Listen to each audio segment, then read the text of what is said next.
11장 1절에서 6절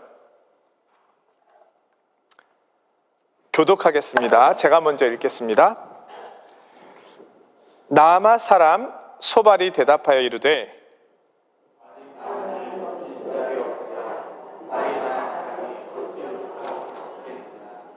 내 자랑하는 말이 어떻게 사람으로 잠잠하게 하겠으며 내가 비웃으면 어찌 너를 부끄럽게 할 사람이 없겠느냐.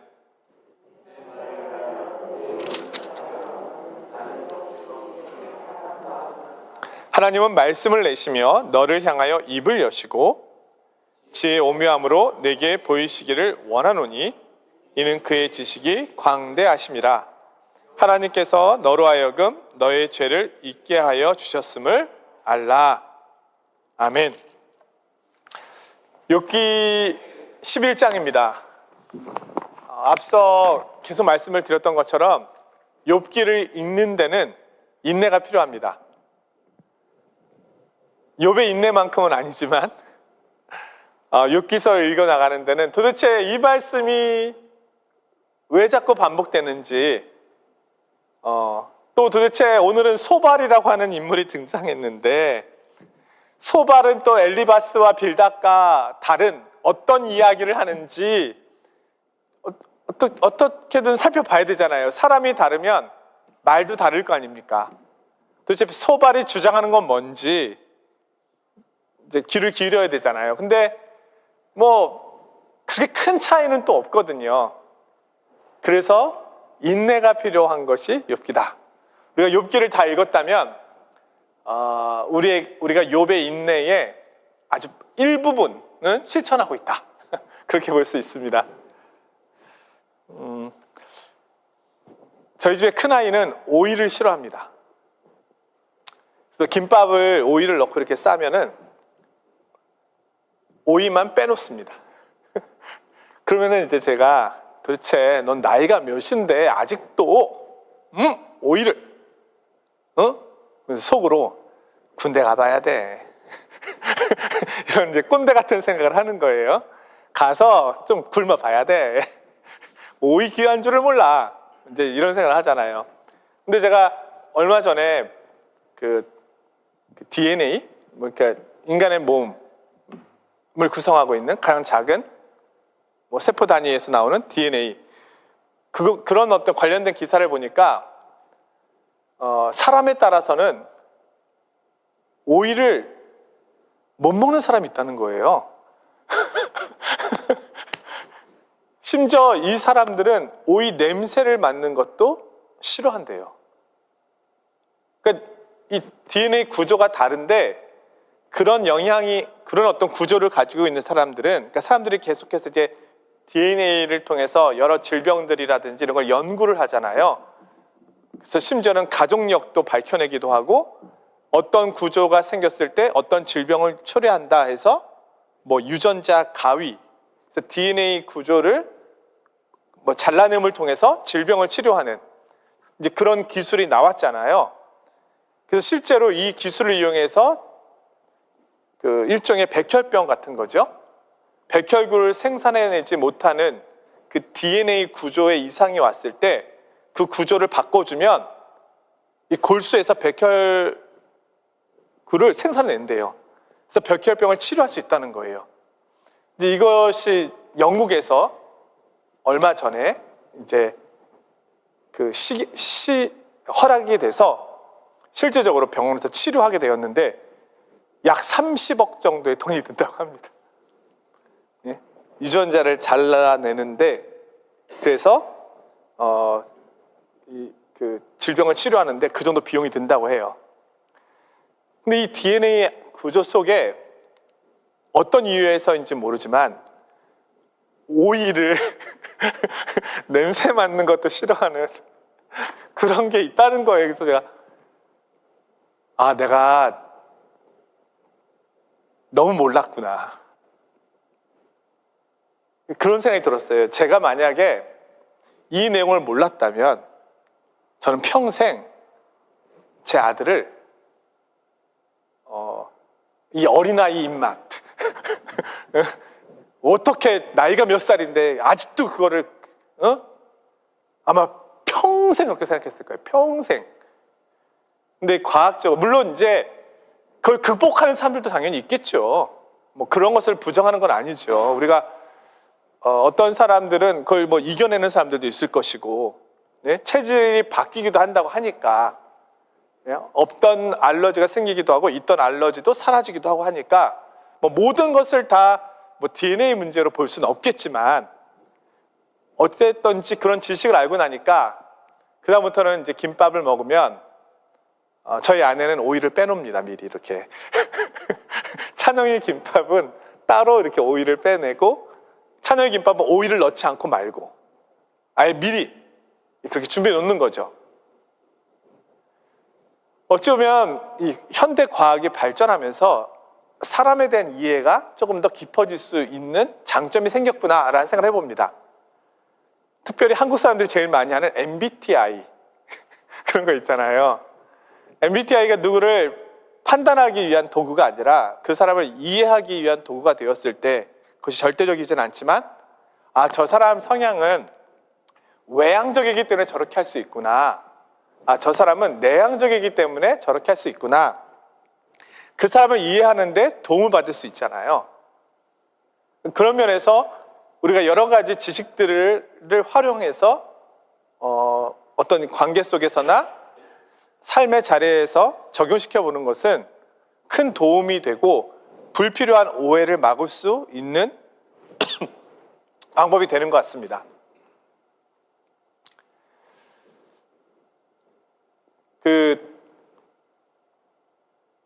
제가 그 영상을 하나 보니까 2021년도에 뭐 전 세계에서 뭐 사람들의 어떤 뭐 삶의 질, 또 뭐 그 사람들의 가치관, 뭐 이런 거 조사하는 기관이 있는데 17개 나라 19,000명을 대상으로 해서 그 나라가 가장 중요하게 생각하는 것은 무엇인가, 그 나라 사람들이 가장 최고의 가치라고 여기는 것이 무엇인가를 조사한 내용이 있대요. 그 내용을 봤어요. 거기에는 뭐 우리 프랑스도 있고, 뭐 그 스페인도 있고, 뭐 오스트리아도 있고, 유럽과 또 미국도 있고, 동양 쪽에서는 대만도 있고, 일본도 있고, 우리나라도 있어요. 최고의 가치라고 여기는, 그 나라 사람들이 최고의 가치로 여기는 것이 무엇일까를 17나라를 대상으로 했는데 14나라가 동일하게 대답을 했어요. 1등, 우리가 최고의 가치로 여기는 것은 이거다. 근데 3나라는 다른 대답을 했어요. 그 3나라가 하나는 스페인, 하나는 대만, 하나는 그 유명한 대한민국. 이 3나라를 제외하고 14나라가 똑같은 대답을 했거든요. 뭐겠어요? 14나라가 최고의 가치로 여기는 것. 당신이 살아가는 데 있어서 가장 중요하다고 생각하는 것은 무엇입니까? 라고 물었을 때, 우리 성도님들, 가장 중요한 것이 무엇입니까? 라고 물었을 때 1번이 뭐겠어요? 네. 물론 이제 그리스도인들은 뭐 믿음, 신앙, 뭐 예수님 뭐 이렇게 할 수 있죠. 근데 이제 그런 어떤 종교적인 것들을 배제하고 물었을 때 프랑스를 비롯한 14나라가 이야기한 것은 가족입니다. 나에게 가장 소중한 것은 가족이다. 실제로 프랑스 사람들이 가족 되게 소중하게 생각하잖아요. 이분들 퇴근하면 어디 갑니까? 가족에게로 돌아가잖아요. 그리고 뭐 우리 그 주말마다 뭐 이렇게 가족에게 가는 분들도 계시고, 예? 어머니 아버님께로 인사드려 가는 분들도 있고, 아무튼 가족을 굉장히 중요하게 생각합니다. 근데 스페인 같은 경우에는 가장 중요하게 생각하는 가치가 동등하게 나왔는데 가족과 건강이래요. 우리에게 되게 중요한 건 가족이면서 건강이다. 건강 중요하잖아요. 대만 같은 경우에는 가장 중요한 가치가 사회래요. 사회. 중국과의 이 관계가 있기 때문에 보호를 해야 되잖아요. 우리 사회가 너무 중요하다. 우리 사회가 저 강한 나라로부터 보존될 수 있도록 그것이 최고의 가치래요. 자, 우리 그 유명한 대한민국의 최고의 가치는 뭘까요? 사람들이 제일 좋아하는 건 뭘까요? 네, 다 알잖아요. 우리끼리. 돈입니다. 돈입니다. 유일해요. 이게 일상적인 게 아니고 유일해요. 물론 프랑스도 4위에는 물질이 나와요. 4위예요, 4위. 근데 우리는 1위예요. 최고의 가치예요. 제가 한국에서 이제 있을 때 그 삼성 반도체에서 일을 하다가 10년 이상 일을 하면서 몸이 많이 망가진 일종의 산재죠. 그 반도체 그것들 다루다 보니까 화학약품에 노출이 되면서 뇌에 이상이 와가지고 큰 수술을 받은 집사님이 계셨는데 그 남편도 그 같은 회사를 다녀요. 제가 이제 신방을 했는데 남편 얼굴을 못 본다는 거예요. 남편이 왔다 간 것 같대요. 빨랫감이 바뀌어 있는 걸로 봐서는 왔다 간 것 같대요. 그래서 도대체 남편이 언제 왔다가 언제 가길래 그걸 모르느냐 그랬더니 거의 새벽 4시엔가 와서 6시에 나간대요. 2시간 자고 매일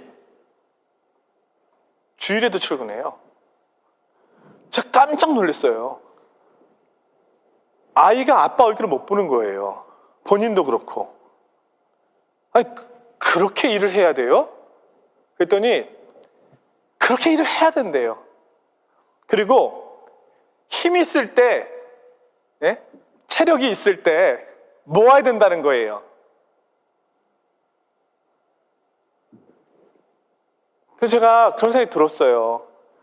물론 우리가 열심히 일하는 건 너무 중요하죠. 우리 대한민국이라고 하는 나라가 정말 이런 희생 속에 세워졌잖아요.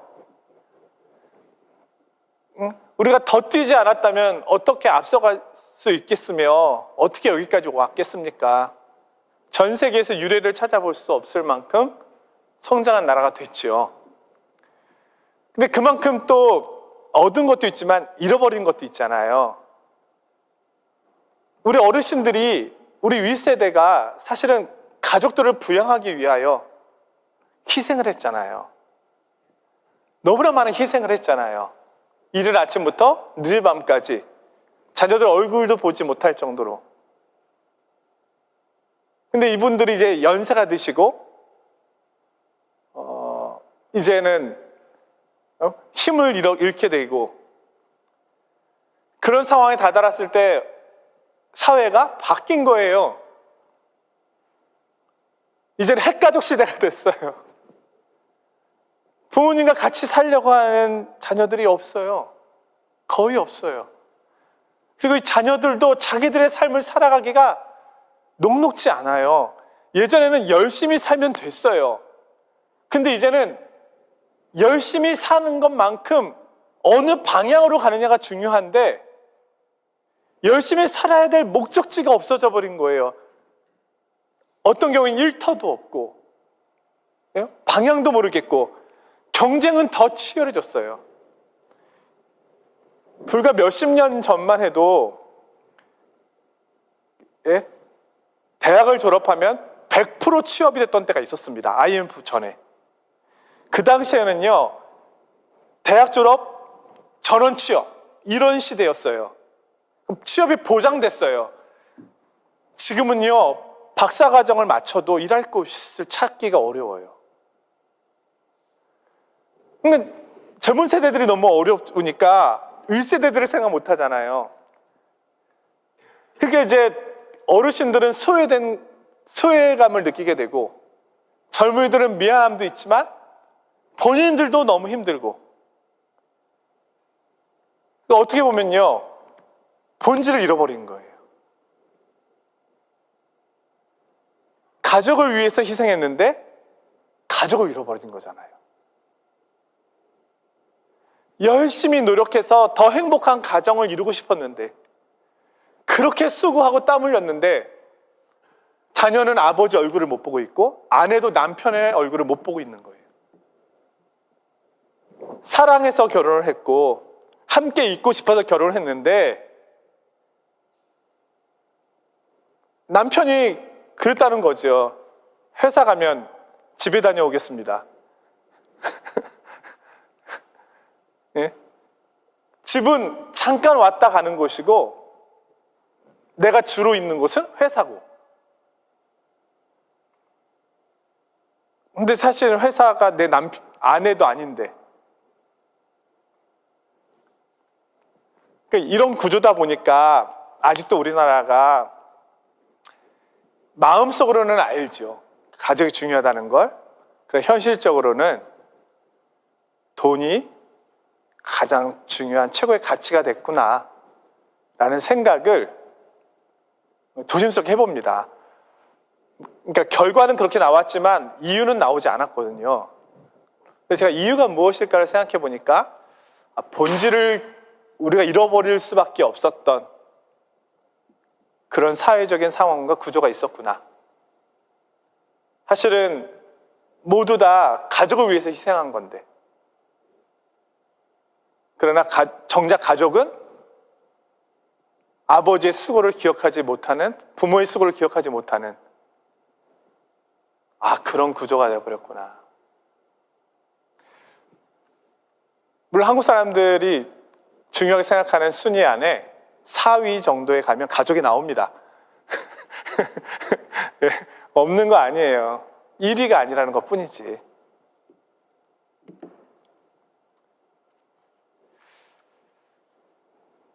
오늘 이 소발이라고 하는 사람이 처음에 온 목적은 욥을 위로하기 위해서 온 거예요. 이게 본질이에요. 엘리바스나 빌닷이나 소발이나 이 세 명의 친구는 욥의 절친이에요. 베프예요. 그래서 그가 큰 고난 중에 있음을 알고 그를 위로해주고 싶은 마음에 온 거예요. 이게 본질인데 결국은 위로는커녕 욥과 지금 싸움이 붙은 거예요. 언쟁이 붙은 거죠. 아마 욥이 그 멀쩡한 조금만 더 건강한 상태였다면 서로 간에 주먹 다짐이 있었을지도 모릅니다. 예? 우리가 앞에 살펴본 것처럼 엘리바스와 빌닷이 욥에게 하는 이야기가 뭐였습니까? 너 고난 너의 죄 때문이라니까, 그거잖아요. 이제 욥이 그것에 대해서 계속 저항했잖아요. 아니다, 나는 의롭다, 이렇게 이렇게 하나님의 심판받을 정도가 아니다 라고 이야기를 했잖아요. 가만히 듣고 있다가 오늘 드디어 소발이 입을 열었습니다. 2절에 이렇게 이야기합니다. 말이 많으니 어찌 대답이 없으랴. 말이 많은 사람이 어찌 의롭다함을 얻겠느냐. 욥, 너 몸은 아픈데 입은 살았구나. 정말로 말 많다 너.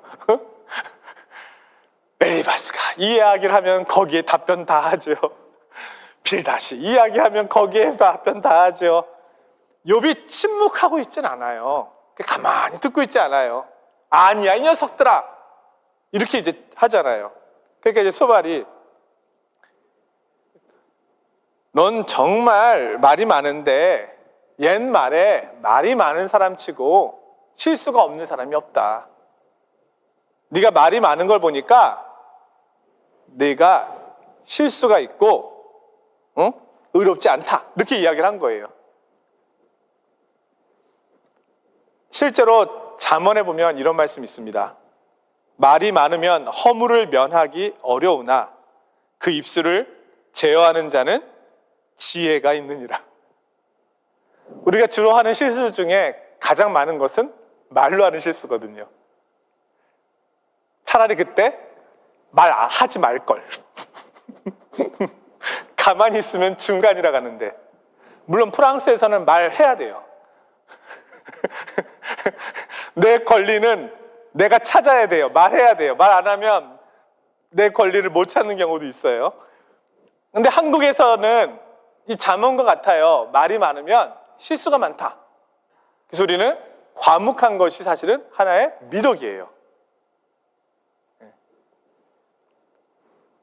근데 이스라엘에서는 특별히 욥은 안 그런 거죠. 예? 잠언에도 말이 있음에도 불구하고 욥은 계속해서 자신의 억울함을 토로했습니다. 그래서 빌닷이 욥의 이야기를 듣고 이렇게 이야기를 합니다. 6절에 보니까 하나님께서 너로 하여금 너의 죄를 잊게 하여 주셨음을 알라. 이것도 이제 일종의 어설픈 말의 논리죠. 네가 자꾸 의롭다고 하는데 네가 의로워서가 아니고 하나님께서 잠시 너의 죄를 기억하지 않게 해주셨기 때문에 네가 너로 하여금 의롭다고 생각하는 거야. 이런 논리를 펴는 거예요. 기존의 친구들은 너는 의롭지 않아였잖아요. 근데 욥이 계속 의롭다고 얘기했잖아요. 그래서 계속 말다툼이 있었잖아요. 논쟁이 있었잖아요. 그러니까 빌닷은 같은 논리로 가면 안 된다고 생각했던 것 같아요. 그래, 너는 의로워. 이렇게 얘기하는 거예요. 기존에 있던 친구들과 전혀 달라요. 근데 욥, 네가 의로운 이유는 진짜 의로워서가 아니고 네가 하나님 앞에서 지었던 죄들을 하나님께서 잠시 기억나지 않게 해주셔서 네가 의로운 거야. 이렇게 얘기하는 거예요. 결국은 뭐예요? 너 죄 지었어. 근데 네가 잠깐 착각하고 있는 거야. 이런 얘기잖아요. 그러면서 14절에는 이런 표현이 있어요. 결국은 이렇게 얘기합니다. 내 손에 죄악이 있거든 멀리 버리라. 불의가 내 장막에 있지 못하게 하라. 결국은 똑같은 이야기를 합니다. 그러나 하나님의 지혜는 너무 커서 하늘보다 높은 것이 하나님의 지혜고요, 수울보다 깊은 것, 음부라고 할 수 있죠. 음부, 무적행, 음부보다 더 깊은 것이 하나님의 지혜고, 땅보다 긴 것이 하나님의 지혜고, 바다보다 넓은 것이 하나님의 지혜다. 근데 그 지혜로 무엇을 하셨느냐? 너의 죄를 잠시 생각나지 않게 하셨을 뿐이다. 그런데 너는 그 죄를 이제 생각해서 회개해야 한다. 이 이야기를 어렵게 돌려서 얘기한 겁니다. 결국은 앞에서 했던 엘리바스나 빌닷의 이야기와 소발의 이야기는 똑같습니다. 회개해야 돼. 회개해야 돼. 그 욥기를 보면서 그런 생각이 들지 않으십니까? 징하다. 이 친구들 정말 징하다. 왜 다른 생각을 할 수가 없지? 엘리바스가 말하던, 빌닷이 말하던, 소발이 말하던 결론은 똑같습니다. 너의 고난의 원인은 너의 죄 때문이야. 그 이상 생각하지 못합니다. 왜요? 그 이상 다른 이야기를 들어본 적도, 경험한 적도, 배워본 적도, 귀를 기울인 적도 없거든요. 앞서 제가 말씀드린 이야기들이 그거예요. 오이를 싫어한다는 것이 타고난 이유 때문에 몸에 DNA 때문에 싫어할 수 있다는 것을 전 듣도 보도 못했던 이야기거든.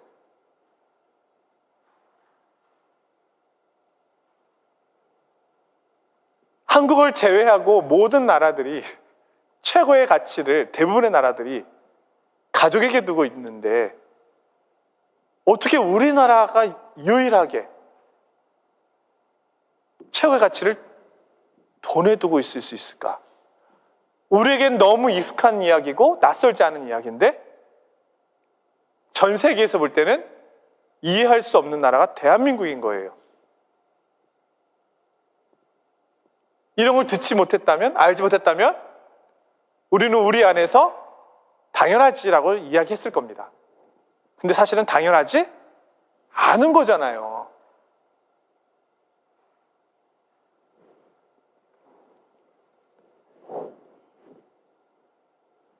이것이 우리가 가지고 있는 사실은 고정관념이에요.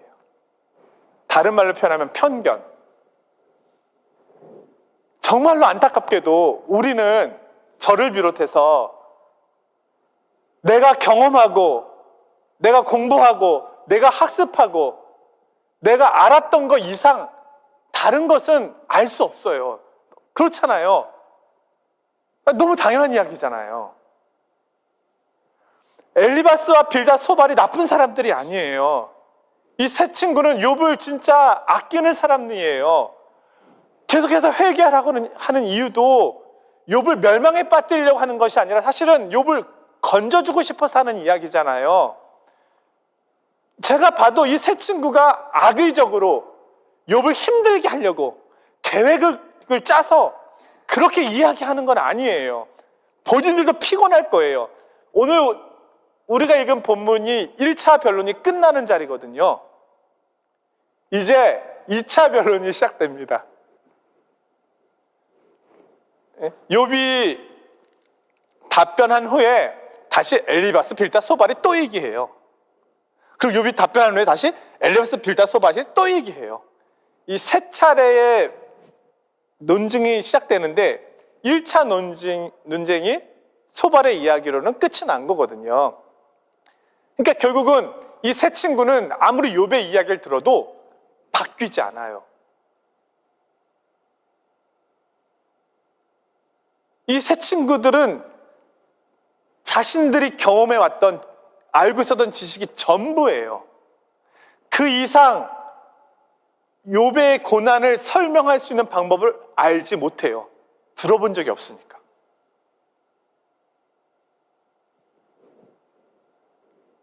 오늘 우리가 누군가를 판단할 때 사실은 나의 경험과 나의 지식과 내가 알고 있는 것 안에서 판단하는 거지, 하나님이 보시는 시각으로 그 사람을 볼 수는 없는 거예요. 우리의 한계예요. 우리가 나빠서가 아니고요. 나쁜 것도 있을 수 있지만, 그러나 우리가 아무리 노력한다고 해도 그 이상 우리가 하나님의 시각으로 볼 수는 없다는 거예요. 그럼 어떻게 해야 합니까? 사실 욥의 세 친구들, 오늘 소발이 한 이야기인데 말을 아껴야 할 사람은 소발이에요. 내 이야기가 틀릴 수도 있겠구나. 내가 지금 하고 있는 이 판단이 틀릴 수도 있겠구나. 제가 이제 선교 컨퍼런스, 포럼 이런 데 이제 가고, 요번에 이제 영국에서 오신 우리 강사 진영종 목사님도 그러셨지만, 예전에는 우리 성도님들 이제 20-30년 전 부흥회를 하면 몇 시간 했습니까? 최소 2시간이에요. 저는 이제 어렸을 때 철야기도를 많이 따라다녔기 때문에, 철야기도 언제 합니까? 12시 시작해서 4시까지 해요. 그리고 그때는 토요일에도 출근했잖아요.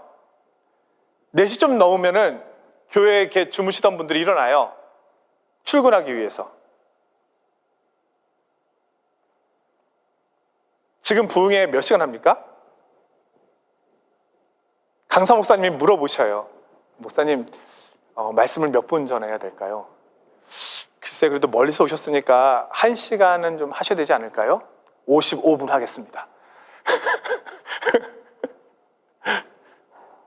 제 친구는 한국에서 목회하고 있는 친구는 설교를 20분 합니다. 그래? 나 30분 하는데. 길어. 그래도 우리 감사하게도 우리 성도님들이 예? 속으로는 생각하고 계실지 모르지만 저한테 목사님 길어요. 아직까지 하신 적은 없어요. 근데 제 친구가 저한테 길다고 그러더라고요. 본인 20분만 한대요. 20분 지나면 성도님들이 계속 이제 신호를 보낸대요. 핸드폰도 이렇게 넘기기도 하고, 뭐 시계도 보기도 하고, 더 못한대요. 그럼 이제 우리는 이렇게 생각할 수 있잖아요. 아니, 신앙이 떨어졌어? 믿음이 떨어졌어? 우리 2시간, 3시간씩 했었어. 성도님, 정신 차리세요. 저희가 어렸을 때는요, 3시간씩 말씀드렸다고요. 이러면 성도님들 뭐라 그러겠어요? 우리 목사님 꼰대이셔. 그러지, 목사님 말씀이 맞아. 그래, 우리가 틀렸어. 이러겠어요? 그렇게 생각하시는 분도 계시겠지만 대부분은 목사님, 시대가 바뀌었어요. 시대가. 이럴 거라고요. 성역 컨퍼런스에 가니까 강사 목사님들이 20분 말씀하시더라고요. 정말로. 그리고 나머지 20분은 흩어져서 토의하게 해요.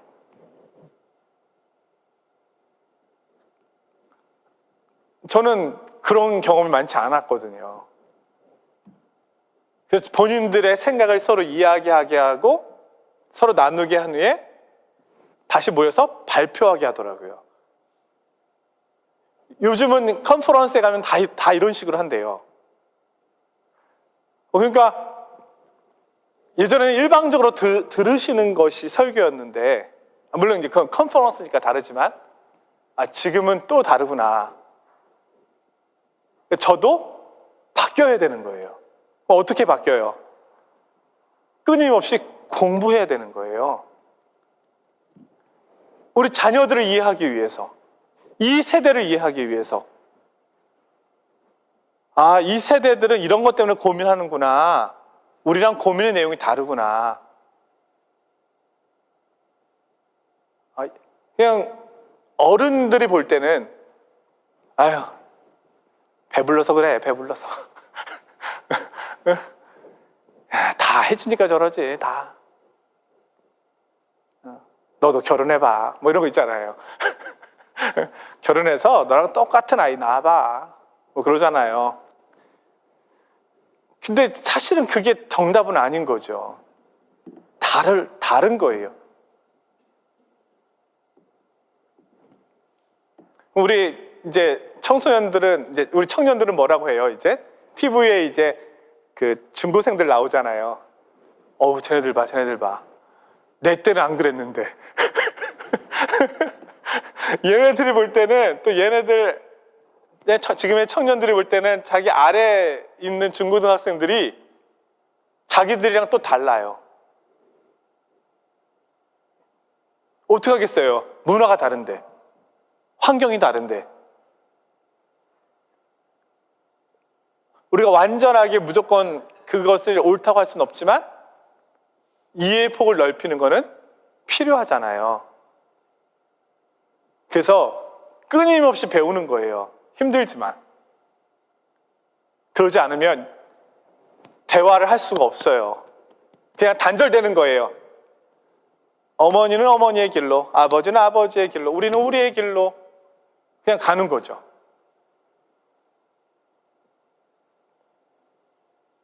지금 욥의 세 친구가요, 정말 욥을 위해서 끊임없이 이야기를 해주고 있지만 중요한 건 욥에게 이런 이야기가 들리지 않아요.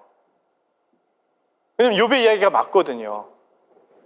욥은 지금 자신이 지은 죄 때문에 고난받고 있는 것이 아니거든요. 다른 영역이 있는 거예요. 내가 경험하고 내가 알고 있었던 것과 다른 영역이 있구나.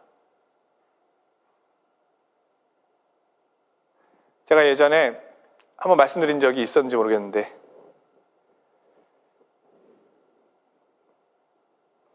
부교육자 생활을 계속 할 때는 그때도 물론 나름대로 힘든 부분들이 있어요. 우리 고생 목사님 힘드신 부분들이 있을 거예요. 그러나 담임 목사님의 마음을 알 수가 없잖아요. 제가 정말로 신기한 것이요, 제가 담임 목사가 된 날, 제 눈이 떠지는데요, 교회 마당에 쓰레기가 보이는 거예요. 지금까지 안 보였어요. 관심도 없었어요, 저한테는. 뭐지? 우리 성도님들께서 사회생활을 시작하신 날, 학교를 마치고 사회생활을 시작하신 날 달라진 부분들이 있을 거예요.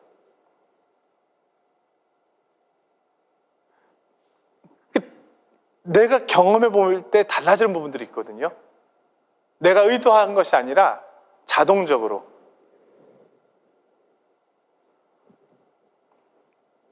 지금 이 욥의 세 친구들은 정말로 지혜로운 친구들입니다. 하지만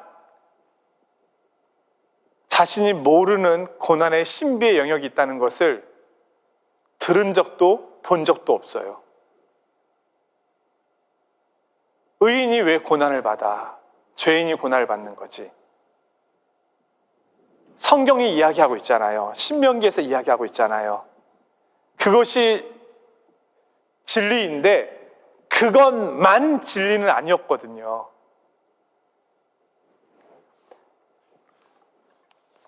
시편 44편에 보면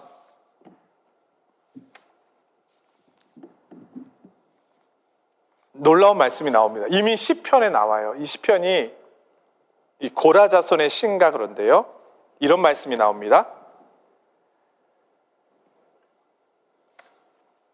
우리가 종일 주를 위하여 죽임을 당하게 되며 도살할 양같이 여김을 받았나이다.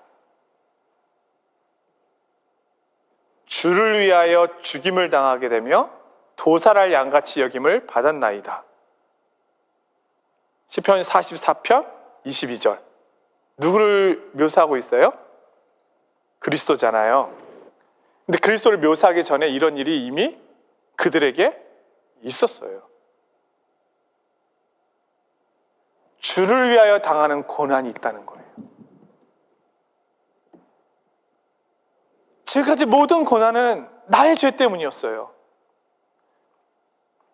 그런데 다른 고난이 있는데 주님의 섭리 속에서 받는 고난이 있는 거예요.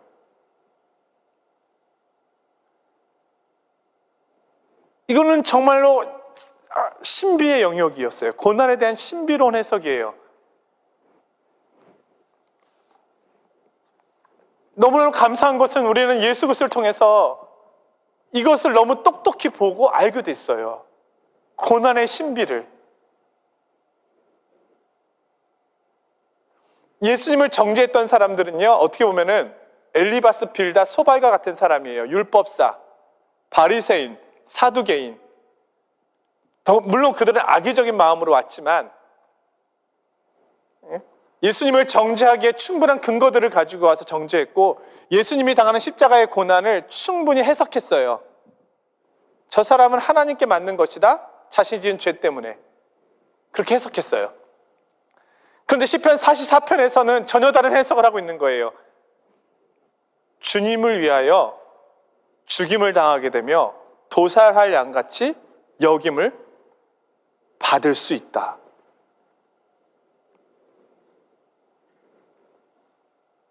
우리 신앙의 신비는요, 그 그리스도 안에서 우리 삶이 해석되어지고 우리의 고난이 해석되어질 때 가장 바른 해석이 되어집니다. 세상의 철학으로 우리의 삶을 해석할 수 없어요. 그것은 이미 엘리바스 빌다 소발이 하고 있잖아요. 가장 위대한 철학자 세 사람이 하고 있잖아요. 답이 안 나오잖아요. 학교에서 배우는 위대한 학문들이 우리의 고난을 해석할 수 없어요. 부분적으로만 할 수 있어요. 근데 나의 삶을 누가 해석합니까? 하나님 안에서, 그리스도 안에서 해석되어질 때 나의 삶이 해석되어지는 거예요. 내가 왜 이곳에 살고 있는가? 하나님이 나를 왜 이 땅에 부르셨는가? 나에게 찾아온 이런 고난들의 이유는 무엇인가? 하나님께서는 왜 사랑하는 자녀에게 왜 징계를 허락하시는가? 이게 하나님 안에서 해석되어질 때 바르게 해석되어지는 겁니다. 너무너무 감사한 것은 우리가 오늘날 그리스도를 만나서 그리스도 안에서 있기에 이런 해석이 가능케 되었다는 거예요. 오늘 우리는 엘리바스와 빌다 소바처럼 우리 삶의 문제나 우리 옆에 있는 지체들의 문제를 해석하지 않아요. 함부로 말하지 않아요. 함부로 판단하지 않아요. 하나님의 지혜를 구하고 하나님의 위로를 구하고 하나님의 은혜를 구하고 하나님의 뜻을 구하는 거죠. 이것이 가능케 된 것은 십자가의 그리스도, 그분의 고난의 현장 속에서 일어난 하나님의 놀라운 뜻 때문에 그렇게 된 것이죠. 오늘 그 신비로운 하나님의 뜻이 저와 성도님들 가운데 있는 것입니다. 그래서 오늘 우리는 하나님 안에서 나의 삶과 나의 고난을 해석하고 우리 지체들의 삶과 고난을 해석하는 위대한 자리에 있게 된 것입니다. 만약에 우리가 모른다면 어떻게 하면 될까요? 소발처럼 이야기하는 것이 아니라 함께 울어주는 것입니다. 위로해 주는 것입니다. 오늘 우리가 그것을 위해서 그리스도 안에 부름을 받았다. 그것이 가장 지혜로운 자다. 우리가 욥기서를 통해서 배우게 되는 놀라운 지혜인데 이 지혜가 더 저와 성도님들의 삶의 자리에 깊어지고 풍성해지기를 주님의 이름으로 축원드립니다.